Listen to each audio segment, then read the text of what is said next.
Hey everyone, 99% of you watching aren't subscribed. Let's change that. Hit that subscribe button, and at 1,000 subscribers, we'll drop special stories just for you. The first sign that something had gone very, very wrong was the silence. Space wasn't supposed to be silent. Not like this. On a functioning ship, there was always noise. The soft hum of engines, the rhythmic pulse of life support, the occasional creak of stressed metal reminding you that you were flying a fragile bubble through an endless vacuum that wanted you dead. But now, nothing. Daniel Hayes floated in the pilot's chair, one hand gripping the console, the other hovering uselessly over a cluster of dead controls. Every system around him had gone dark, except for a single flickering panel that stubbornly displayed one message: navigation error, unknown region. Great, he muttered. Fantastic. Love that for me. He pushed himself out of the chair and drifted toward the viewport.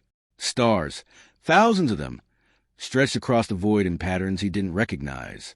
No familiar constellations, no known markers, no traffic lanes, nothing, which meant one thing: I am so lost. The ship gave a sudden, violent jolt. Daniel slammed into the wall with a grunt. Warning lights flared red for half a second before dying again. What now? A second impact followed, this one more controlled, almost like docking. But that was impossible. He hadn't sent a distress signal. He hadn't even had time to panic properly yet. Before he could process it, the emergency hatch behind him hissed open. Daniel froze. Cold air flooded the cabin.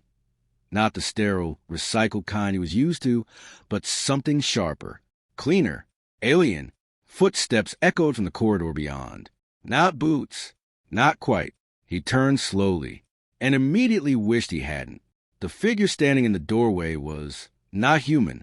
She was tall, easily a head taller than him even in the low gravity, and built like someone who had never once skipped training in her life.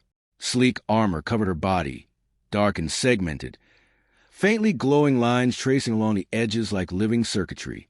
In one hand, she held a weapon that looked like it could dismantle a small building. In the other, nothing, which was somehow more intimidating.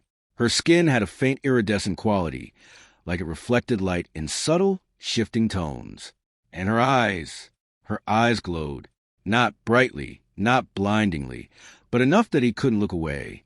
A deep, luminous violet, sharp and focused, locking onto him with terrifying precision.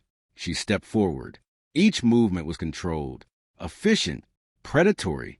Daniel raised his hand slowly. Okay, he said. Before anything happens, I just want to say, I come in peace. I'm definitely not armed, and this is all a huge misunderstanding. She didn't respond. She just kept walking. Also, he added, because apparently his brain had decided this was a time for over-explaining. If this is, like, restricted space or something, I swear I didn't mean to... She moved. Fast. One moment she was 3 meters away. The next, she had him pinned against the wall. Daniel barely had time to register the impact before her forearm pressed across his chest, holding him in place with effortless strength. The metal behind him groaned slightly under force. Her weapon was angled just enough that he could see the faint energy build up along its core. Close enough. Way too close. Identify yourself human, she said. Her voice wasn't loud, but it carried weight, layered almost, like there were harmonics beneath the main tone that his ears struggled to process. Daniel swallowed. Daniel, he said quickly. Daniel Hayes. Civilian engineer. Emphasis on civilian. Her eyes narrowed slightly. You are not registered within Zyron space. Yeah, he said. That tracks, because I have absolutely no idea where I am. Her grip tightened. Not painfully, but enough to remind him that she could crush him if she wanted to. You entered restricted territory without authorization. I entered somewhere without authorization, he corrected. I don't even know what Zyron is. A pause. Her gaze shifted, studying his face more closely now, not just assessing, analyzing. Daniel felt like he was being scanned down to the atomic level. This vessel, she said slowly, is not equipped for long-range travel of this magnitude. Correct, he said. It also wasn't equipped to get completely lost, but here we are. Another pause.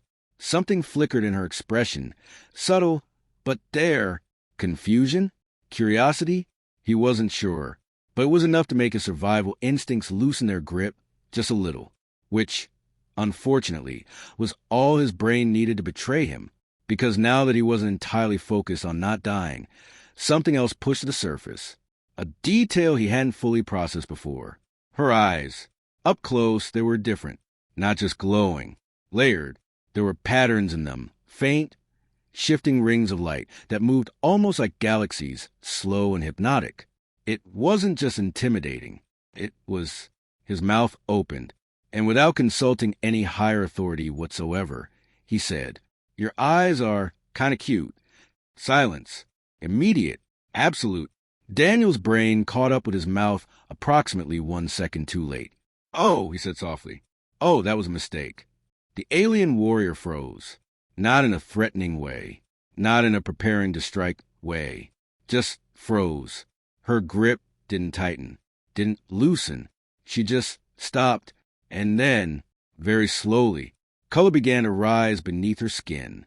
At first, Daniel thought it was some kind of warning response, a biological signal before an attack. But it didn't spread like aggression.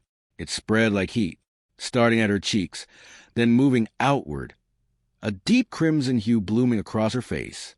Her eyes widened, just slightly. "What?" she said, quieter now. "Did you say?" Daniel closed his eyes briefly. There were moments in life where you could recover from a mistake.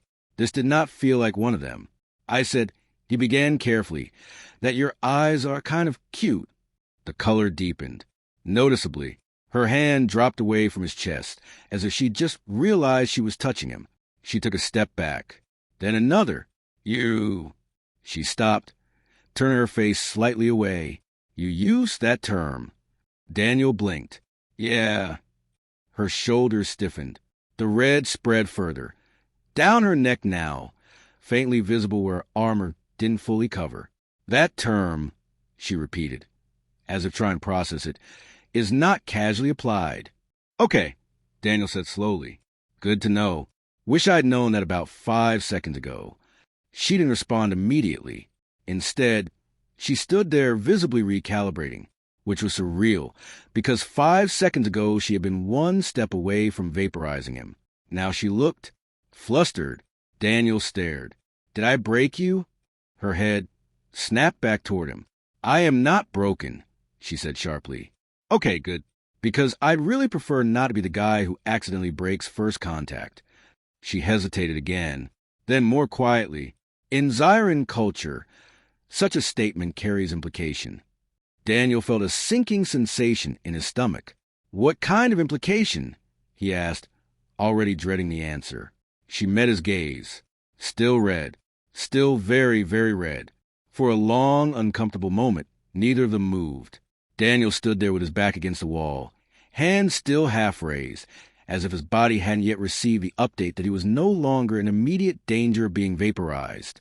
The alien warrior, Threxay, he would later learn, stood a few steps away, rigid and visibly overwhelmed, which was not a word he ever expected to associate with someone who had pinned him like a decorative wall ornament less than a minute ago. A personal one, she had said, and that had been it. No elaboration, no helpful clarification, just that ominous, lingering statement hanging in the air between them. Daniel cleared his throat. "Okay," he said carefully, "we're clearly having a cultural miscommunication here." She didn't look at him. "That is evident." "Right. So maybe we just talk it out? Define terms? Establish that I am, in fact, an idiot and not trying to accidentally offend an entire alien civilization?" Her fingers twitched slightly at her side. "You have offended protocol." "Of course I have." Silence again. Daniel shifted his weight, tried to appear as non-threatening as possible, which, given that he was unarmed and she could probably bench press his entire ship, wasn't particularly difficult. "So," he continued, "help me out here. The word cute, what does it mean to you?" That got a reaction. She stiffened. "It is not a word used lightly." "I'm gathering that." "It is reserved," she said slowly, as if choosing each word with extreme care, "for individuals who evoke a destabilizing emotional response. Daniel blinked. Destabilizing? Yes. That sounds bad. It is not bad, she said quickly, then paused, as if surprised by her own urgency. Her gaze flicked away again. It is significant. Daniel rubbed his face. Okay, significant. Got it. That's still not great, but slightly less terrifying. She folded her arms tightly across her chest. In most contexts, it is used only when one is... She stopped. Daniel waited. When one is considering a bond. There it was, the word he had been dreading. He exhaled slowly. Define bond, he said, already bracing himself. She hesitated. Then, very flatly, a formal, exclusive interpersonal connection with long-term implications. Daniel stared at her. You mean like... Yes. Oh, no. Her expression hardened slightly, though the red tint on her skin hadn't faded at all. You used the term directly, without hesitation, with sustained eye contact. I was panicking, he said. That does not negate the action. It absolutely should. It does not. Daniel dragged a hand down his face again. Okay, let's rewind. In human language, cute is harmless. It's casual. It's low stakes. She frowned slightly.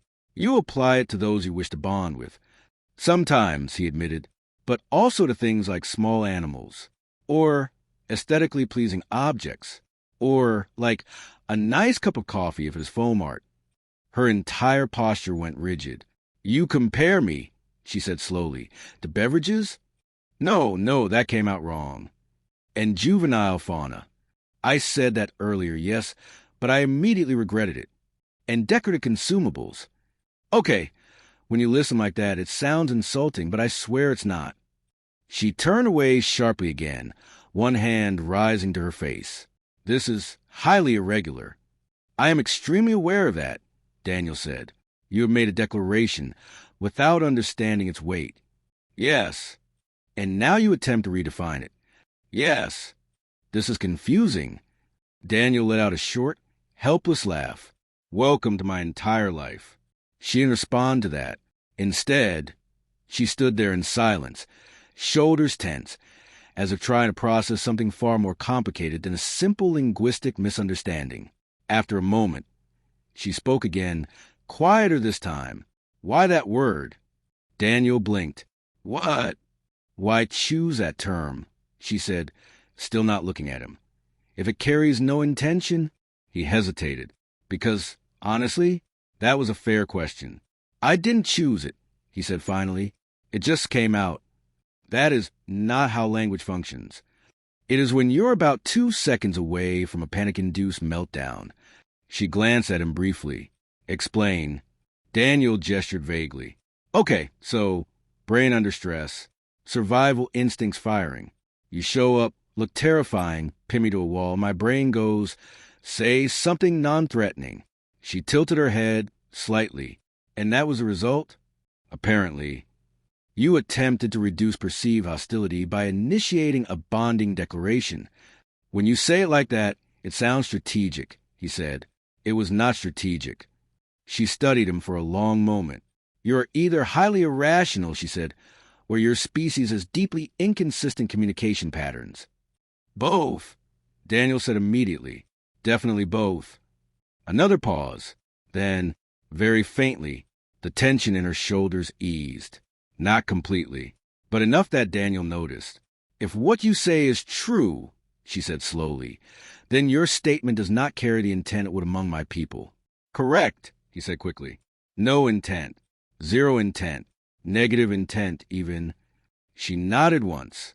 Then you may retract it. Daniel exhaled in relief. Yes. Great. I retract it. Fully. Completely. Consider it unsaid. She turned back to face him. Clarify. He blinked. I just did. You retract the meaning, she said. But do you retract the observation? Daniel opened his mouth, paused, closed it, because now that he thought about it, that was a different question, and a much more dangerous one. Define observation, he said cautiously. Her eyes narrowed slightly. You stated that my eyes are cute. Was that statement false? Daniel hesitated, because the problem was, it wasn't. Her eyes were still glowing faintly in the dim light of the broken ship, still layered, still oddly mesmerizing. And now that he wasn't actively fearing for his life, he could actually appreciate the detail, which made this so much worse. I mean, he said slowly, objectively speaking. Truthfully, she corrected. He sighed. Truthfully, no, it wasn't false. The silence that followed was different this time. Heavier, more focused. The faint red color returned. Stronger now. Then you have not retracted the statement, she said. I retracted the implication, he argued. That is insufficient. It's the best I've got. She took a step closer, not aggressively, just closer. Her gaze locked onto his again, intense but no longer threatening. In Zyran terms, she said, a statement repeated or upheld after retraction carries greater weight. Daniel's stomach dropped. You're kidding. I am not. So, by not lying just now, I made it worse? Yes. He stared at her, then up at the ceiling, then back at her. I hate this. She didn't respond immediately. Instead, she studied him again, that same analytical look from before, but softer now, less like a threat assessment, more like curiosity. You are difficult to categorize, she said. I've been told that. You initiate a declaration without intent, attempt to retract it, then reaffirm its truth. When you summarize it like that, it sounds like I know what I'm doing. Do you not? Absolutely not. Another pause, then quietly, then you are reckless. Daniel let out a small breath. I prefer unfortunate. Her lips pressed together. Just slightly. Both are plausible. And for the first time since she had boarded a ship, there was no immediate threat in the air. Just confusion, awkwardness, and a rapidly escalating situation that Daniel had absolutely no idea how to fix. The walk to her ship was tense. Not immediately life-threatening tense. Daniel was no longer being held at weapon point, but definitely the kind of tense where one wrong word could still end very badly for him. Threxay walked half a step ahead, posture straight, movements precise, like she was trying very hard to maintain control over something internal. Daniel followed, trying not to stare, trying and failing, not to notice that her skin still held a faint reddish hue. So, he said after about 30 seconds of silence that felt like 30 minutes, just to check, I'm not a prisoner, right? You are not restrained, she replied. That is not the same answer. You are under observation. That also sounds bad. It is procedural, she said. Is procedural usually this awkward? She didn't answer. That probably meant yes. The corridor outside his ship was unlike anything Daniel had ever seen. It wasn't built so much as grown. The walls curved organically, seamless and smooth, faint lines of bioluminescent light pulsing beneath the surface like veins. The air felt different too, cooler, richer, carrying a subtle metallic scent mixed with something almost floral. Daniel glanced around as they walked. Okay, I have to ask, this is a ship, right? Yes. It looks alive. It is partially biointegrated. Of course it is. He nodded to himself like that made perfect sense, because at this point, questioning things felt pointless. They reached a wide opening that led into what was clearly a central chamber. And that's when Daniel realized something important. They were not alone. Several other Zyrans turned as they entered. Each one was different. Variations in height, armor design, subtle shifts in skin tone, but they all shared the same presence. Controlled, powerful, dangerous. And now every single one of them was looking at him. Daniel gave a small, awkward wave. Hi, he said. No one waved back. Great. Threxay stepped forward. This is Commander Threxay, she said, her voice returning to that firm, authoritative tone from before. The human will be under my supervision. A taller Zyran, standing near the center of the room, tilted his head slightly. His armor was more elaborate than the others, marked with faint, glowing patterns that suggested rank. Supervision, he repeated. There was something in the way he said it. Not disbelief. Not exactly. But definitely interest. Threxay hesitated. It was brief, So brief Daniel almost missed it, but it was there. He has initiated a personal declaration. The room went completely still. If it had been quiet before, it was nothing compared to this. Every Zyron in the chamber shifted their focus, no longer just curious, but sharply attentive. Daniel groaned under his breath. Can we not phrase it like that? The taller Zyron stepped forward slightly. His gaze moved from Threxay to Daniel, assessing both of them in a way that felt far more deliberate than before. You initiated bonding protocol, he said slowly. With Zyron warrior? Daniel immediately shook his head. No, I used the wrong word under extreme stress, and now I'm suffering the consequences. That is not a recognized protocol exception, Threxay muttered. I didn't know your protocols. You spoke in your own language. Yes, exactly. That's my point. The commander's expression didn't change much, but there was a subtle shift around his eyes. Amusement. Daniel was almost certain of it. Fascinating, the commander said. First contact, and already a cultural entanglement. It's not an entanglement, Daniel insisted. It's a misunderstanding. Threxay crossed her arms, then retracted. I did. Inadequately. Daniel turned to her. I said I take it back. You retracted the implication, she corrected, not the statement. He looked back at the commander. See? This is what I'm dealing with. The commander folded his hands behind his back. Then clarify, he said. Daniel blinked. Why is everyone asking me to clarify things today? Because your initial statement lacks precision. That's because it was a panic sentence. That is not a formal classification. It should be. A faint ripple passed through the room. Not quite laughter, but close. Daniel sighed. Okay, fine. Clarification. Let's do this properly. He turned back to Threxay. You are not small, harmless, or, whatever else cute apparently implies in your culture, he said. You are extremely intimidating. You showed up, pinned me to a wall, and I was about 90% sure I was about to die. Several of the Zyrans nodded slightly. That at least seemed to align with expectations. Threxay's posture straightened just a fraction. Accurate, she said. Great, Daniel said. Glad we agree on that. He took a breath. And yet, he paused, because now every single person in the room was watching him, waiting, judging. This was a mistake. This was absolutely a mistake. But, well, he said, your eyes are still kind of cute. Silence. Again. But this time it was worse, because now it wasn't just Threxay reacting. It was all of them. A collective, sharp intake of breath echoed through the chamber. Daniel closed his eyes. Yep, he said softly. I heard it that time. That was bad. When he opened them again, every Zyron was staring at him like he had just done something either incredibly brave or incredibly stupid. Possibly both.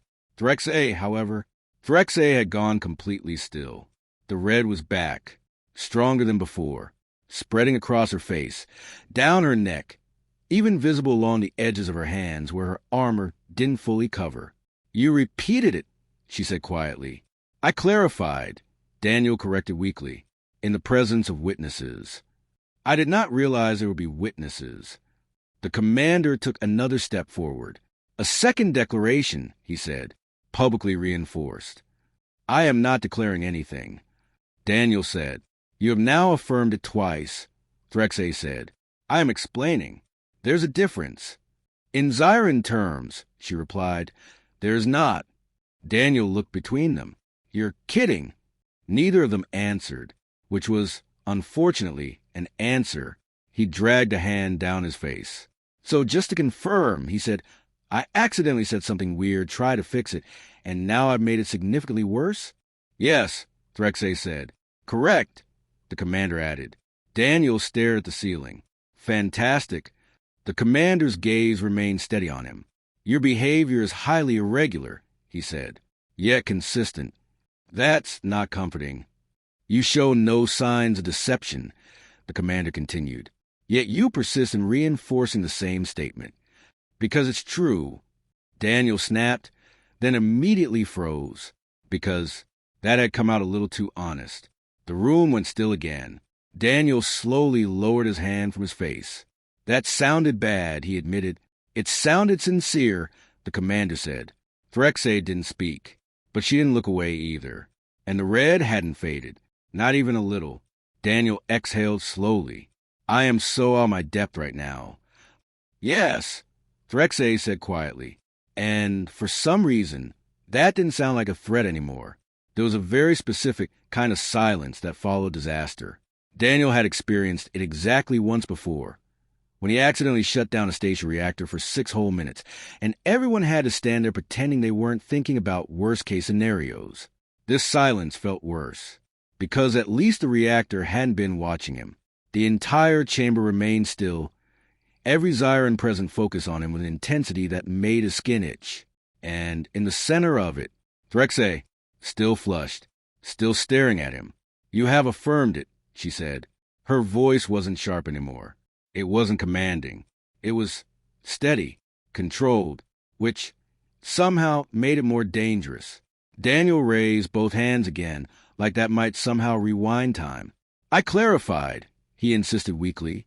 You repeated the term, she replied, because it's accurate.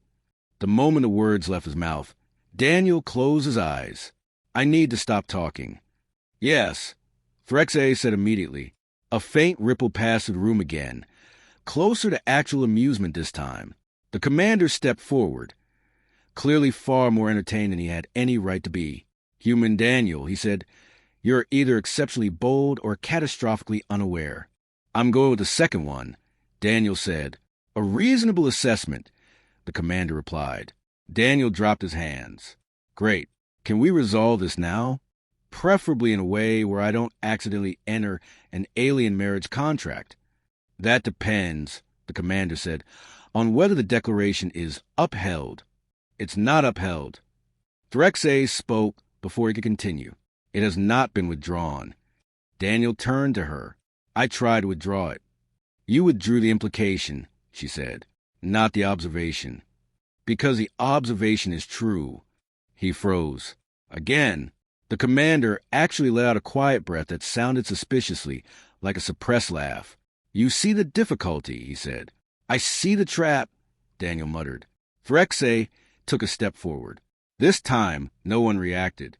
No one reached for a weapon, but the attention in the room sharpened, focused entirely on the two of them. You continue to affirm it, she said. I continue to explain it. In Zyran structure, she said, repetition reinforces intent. And in human structure, Daniel shot back, repetition usually means someone is panicking. She paused. Just for a second. You are panicking? Yes. Despite no immediate threat. Yes. Why? Daniel stared at her. Because I accidentally proposed to an alien warrior in front of her entire crew. A beat. Then several of the Zyrans actually looked away. Not out of disapproval, but because they were very clearly trying not to react. The commander's posture shifted again, his composure slipping just slightly. Your interpretation, he said carefully, is not entirely inaccurate. I knew it, Daniel said. Threxay didn't look away. If anything, her focus intensified. You believe this constitutes a proposal, she said. I believe I am dangerously close to something I do not understand and would like to back away slowly. You are not backing away. I am trying. She took another step closer. Now, there was less than a meter between them. Daniel held very, very still. You are not retracting the statement, she said. I told you why. You are not denying it. Daniel hesitated. And that hesitation, that tiny, completely human pause, did not go unnoticed. The red returned, stronger than ever. This time, it wasn't just a flush. It was a full, vivid shift in her skin tone, spreading across her face, her neck, even faintly along her jawline like heat rising to the surface. She started, then stopped. Her voice, when it came again, was quieter. I see. Daniel blinked. That's not a threatening I see, is it? No, that's worse. The commander stepped back slightly, folding his arms. It appears, he said, that the situation is evolving. I would like it to devolve, Daniel replied. That is unlikely. Threxa's gaze hadn't left him. Mistake or not, she said, your actions demonstrate consistency. Daniel frowned. That's a weird way to describe me digging myself into a hole. You had multiple opportunities to deny the statement. I tried. You clarified instead. Because lying felt worse. She tilted her head slightly. You value truth. I value not making things worse, he said. That just didn't work out. Another pause. Then, very subtly, her posture shifted. Not defensive, not aggressive, something else. Reckless, she said again. Yeah, we've established that. And sincere. Daniel exhaled. Debatable. Not from my perspective. That landed differently. Before he could respond, she extended her hand. The movement was deliberate, measured, but not threatening. The entire room seemed to register at once. Daniel stared at her hand. What is this? He asked. A provisional resolution, she said. That sounds official. It is. I'm concerned. You will remain under my watch, she continued, until the implications of your statement are fully assessed. Daniel blinked. That sounds like I'm being assigned to you. You are. That sounds like I made things worse again. You did. He looked at her hand, then at her face. Still red, still completely serious. Is there an option where I'm not assigned to the warrior I accidentally proposed to? No. Okay. He reached out and took her hand. Her grip was firm, warm, steady, and very noticeably. She didn't let go immediately. Daniel, he said, because that felt like the right thing to do. Threxe, she replied. For a moment, neither of them moved. Then she released his hand. But the faint color in her skin didn't fade. Not even a little. The commander stepped forward again. It is settled, then, he said. The human remains under Threxa's supervision. Daniel nodded slowly. Right. Supervision. A beat. Out of curiosity, he added, how long does assessment of implications usually take? The commander considered that. That depends on the individuals involved. Daniel looked at Threxe. She was still watching him, still focused, still, very clearly, affected. Right, he said. Of course it does. He sighed. Because somewhere between panic, poor word choice, and an unfortunate commitment to honesty, he had managed to complicate his life on an interstellar level. And the worst part? As he glanced at her one more time,